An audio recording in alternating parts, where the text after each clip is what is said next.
Well, he's been a part of Cincinnati's police force for more than 30 years. And now Cincinnati Police Chief Eliot Isaac is retiring. Yeah, Chief Isaac is with us right here in the studio to talk about his plans and his time serving our community. First of all, congratulations on retiring from the police department. But also on a spectacular career as well.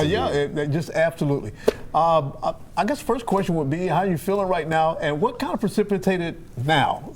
You know, our pension system requires us that once you max out in those years, that you have to have a break in service. So I'm at that point that it's time.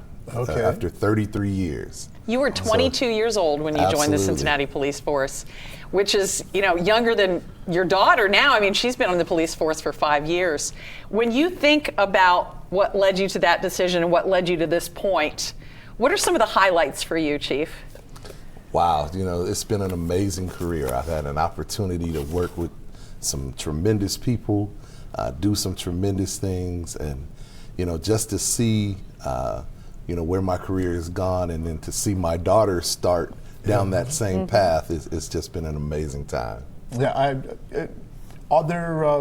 know a career is going to be much more than highlights and lowlights, sort of thing, but can you see one thing that you look at, you say, yeah, I'm really proud that I was a part of that, and then something else to say, I wish that turned out differently? It's kind of the same thing. That is truly a double-edged sword. Seeing what policing was like, and then going through the civil unrest in 2001, the formation of the collaborative agreement, seeing where we've come from, something I'm so proud of, but seeing and feeling what it took to go through that, it is truly a double-edged sword.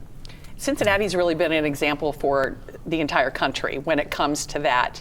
But there are still a lot of challenges facing police, as you know, with community relations and some of the violence that's been happening against police officers in our country. What do you think needs to be done to address those things? It is definitely a challenging time for our nation.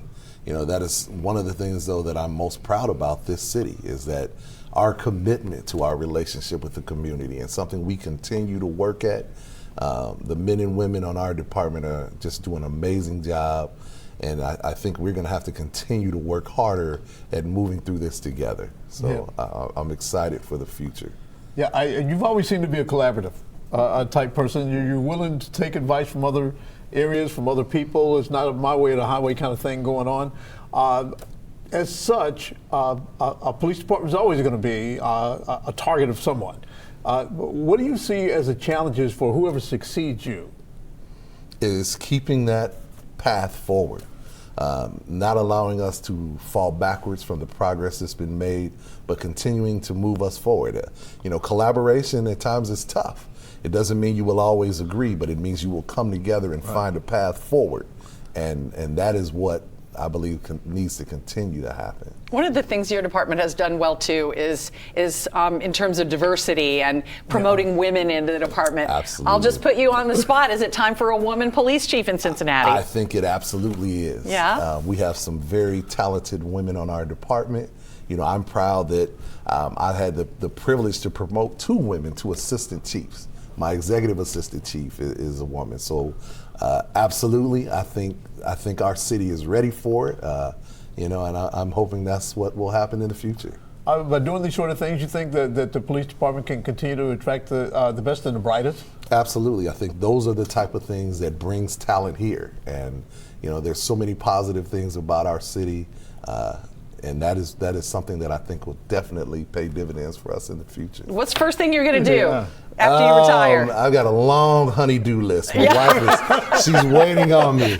Well, I hope you get to relax a little bit with Absolutely. her too. Enjoy yourselves. Yeah. Chief Isaac, thank you so much for your service. You've just always been open with us, and we appreciate your friendship. Thank you so much. Yeah. Thank you for having me. Surviving with the news outlets, and it's maybe your toughest challenge. That's a dynamic that the next chief will learn very quickly. I'm sure you'll be a phone call away. No doubt. All right. Thank you, Chief. Thank you so much.